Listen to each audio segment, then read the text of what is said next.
Okay, let me ask you something quickly.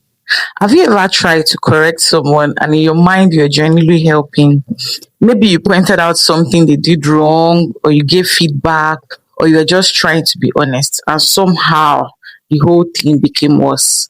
Like instead of the person saying, "Oh wow, thank you for pointing that out," they became defensive, or suddenly the attitude changed, or now things are awkward. I are just there wondering, wait, oh, what exactly happened here?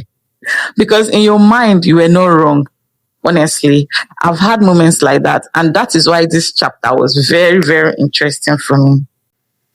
Hi guys, welcome back to Just Deb. I'm Deborah, and this is episode 2 of our breakdown of How to Win Friends and Influence People by Dale Carnegie. Today we're looking at chapter 1, and the title is Honestly Funny. When I first saw it, I actually laughed a little. It says, "If you want to gather honey, don't kick over the beehive." I was like, okay, what kind of title is this? But when you understand it, it makes so much sense. Basically, the message is simple: don't criticize, don't condemn, and don't complain. Now, I know some people will hear that and immediately disagree.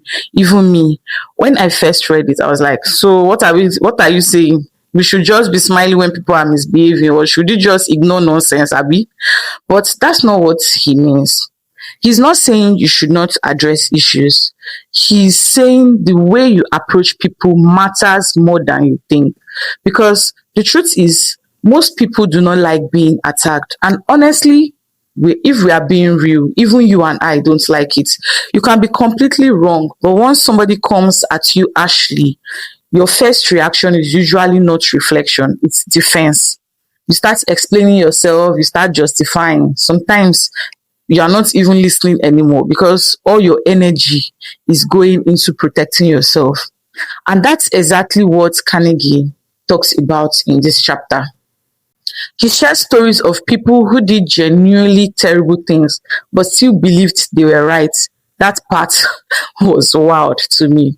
He talks about a criminal who had committed serious crimes, and yet this man still saw himself as a good person. Imagine that. I remember reading that part and just pausing because it really shows you something important about human nature. People naturally protect their self image. Most people do not wake up and say, "Yes, I'm the problem." In their minds, there's always a reason and an explanation. So when you criticize people harshly, what usually happens is not transformation, it's resistance. And when I read that, I had to reflect on my own life too, because there have been times I was convinced I was helping by being blunt. When you are like, "I'm just being honest now." Meanwhile, your honesty is landing a slap, and then you are confused why the relationship feels tense after. This chapter also shares a story about Abraham Lincoln, and I really liked this part. He was angry with one of his generals and had every reason to be upset. So he wrote this very strong letter expressing all his frustrations. And honestly, if it was some of us, would have sent that message immediately without hesitation. Maybe even added extra paragraphs for emphasis to go pain the person.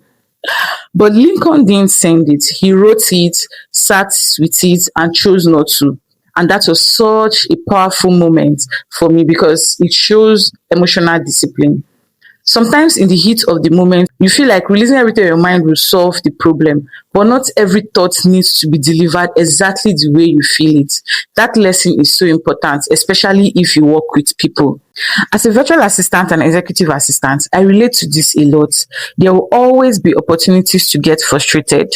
A client gives unclear instructions and later acts like you were supposed to read their mind.